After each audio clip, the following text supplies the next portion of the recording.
Titre: La chaise vide de la peur. La maison avait toujours été un refuge, un endroit où les Mendoza pouvaient laisser derrière eux le stress du quotidien et simplement être une famille.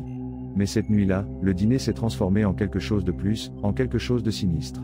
Tout a commencé par un simple grincement. Carlos, le père, l'a attribué à la vieille bâtisse qui se tasse. Elena, la mère, a pensé que c'était le vent qui s'infiltrait par une fissure. Sofia, la fille adolescente, a simplement ignoré le bruit, absorbée par son téléphone. Mais ensuite, une autre chaise a bougé. Et une autre. Ils étaient assis autour de la grande table en acajou de la salle à manger, un meuble qui appartenait à la famille depuis des générations. La lumière du lustre en cristal projetait des ombres dansantes sur les murs, et l'arôme des lasagnes fraîchement cuites emplissait l'air. Une ambiance chaleureuse, jusqu'à ce que les chaises commencent à danser. « Il y a quelqu'un » a demandé Carlos, sa voix teintée d'une incrédulité forcée. Elena lui a jeté un regard inquiet, tandis que Sofia levait les yeux de son téléphone, en fronçant les sourcils. « Papa, arrête de plaisanter » a dit Sofia, mais sa voix tremblait légèrement. Alors, une des chaises a glissé vers l'arrière, comme si quelqu'un s'était levé brusquement. Mais il n'y avait personne. Le silence s'est emparé de la salle à manger, un silence lourd et oppressant, rompu seulement par le crépitement des bougies. « Je crois qu'on devrait s'en aller » a murmuré Elena, les yeux grands ouverts. Carlos a tenté de garder son sang-froid, mais la peur s'insinuait déjà profondément en lui. « Ne sois pas ridicule, Elena. Ça doit être un courant d'air. » Il s'est levé et a fermé les fenêtres, s'assurant qu'elles étaient bien verrouillées. Mais le mouvement persistait. Des chaises qui se déplaçaient, se balançaient et grinçaient, comme si elles étaient possédées par une force invisible.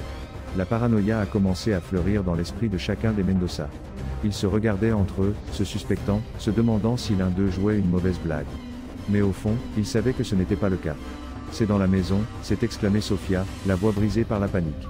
Elle s'est levée de table et a couru vers la porte, mais elle l'a trouvée verrouillée. Elle a essayé de l'ouvrir, mais le verrou ne cédait pas. Carlos et Elena l'ont rejointe, luttant avec la poignée, mais la porte restait scellée. La panique s'est emparée d'eux complètement.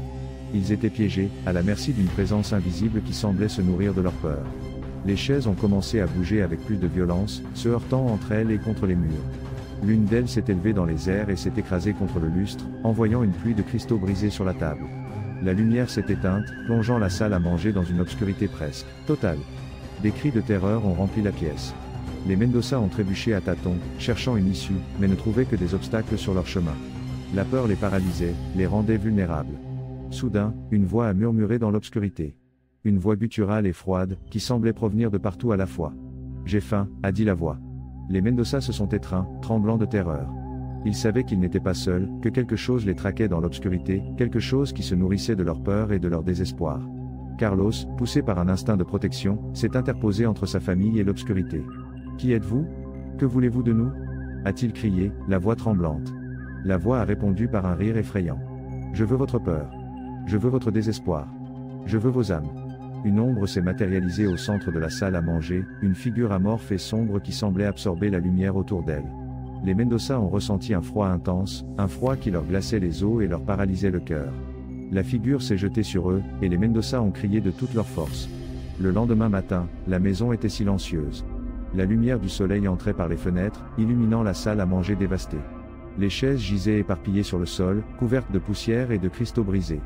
La table en acajou était renversée, et les lasagnes, déjà froides et rances, s'étaient répandues sur le sol. Il n'y avait aucun signe des Mendoza. Seulement la chaise vide en bout de table, comme attendant son prochain invité. Un nouveau couple a emménagé dans la maison le mois suivant. Attirés par le prix économique et la vue spectaculaire sur le jardin, ils ont ignoré l'avertissement des voisins concernant l'invité qui habitait la maison. Lors de leur première nuit dans la maison, alors qu'ils dînaient aux chandelles dans la même salle à manger, une des chaises a bougé.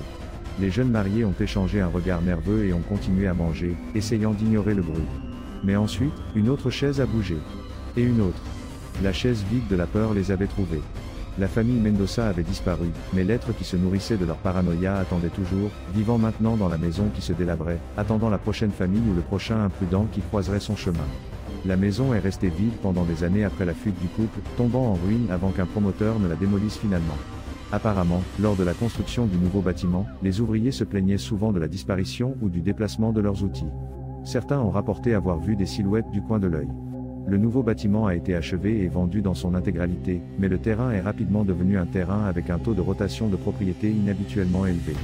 La légende du convive invisible est devenue un conte avec lequel les habitants se font peur. Certains disent que le locataire vit maintenant dans une vieille chaise de la maison d'origine, d'autres pensent qu'il a déménagé quelque part dans le nouveau bâtiment. Tous s'accordent à dire que peu importe où il va, il reste assis à table, attendant d'être servi.